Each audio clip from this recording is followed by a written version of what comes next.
अक्सर लोग कहते हैं कर्म कर, फल की चिंता मत कर। पर ऐसे कैसे भाई?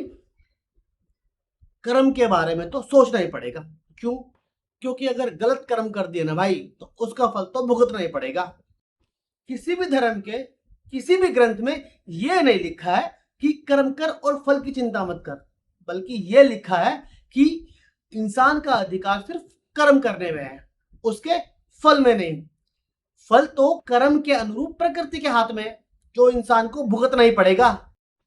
तो गलत कर्म कांड का पिटारा भरने के बाद अगर ये लगता है ना कि भगवान, ईश्वर या अल्लाह की शरण में जाके बच जाओगे, तो ये तो नहीं होगा भाई। क्योंकि वो ऊपर वाला भी ना कर्म के हिसाब से ही फल देगा। और अगर साइंस के हिसाब से भी देखें ना, तो हर एक्शन का एक रिएक्शन जरूर होता है। तो जो कर्म किया है ना भाई, उसका फल तो भुगतना ही पड़ेगा, उसे कोई नहीं रोक पाएगा। अच्छा, वो कहते हैं ना कि अगर खराब खाना खा लिया है तो बीमारी तो लगेगी भाई। इसी तरह से अगर खराब कर्म करे ना भाई, तो उनका नतीजा खराब ही मिलना है। इसलिए जो करो ना, वो सोच समझ के करना। क्यों? क्योंकि उसे कोई बदल नहीं पाएगा। तो सही बात यह है कि अच्छे कर्म कर, फिर फल की चिंता मत कर।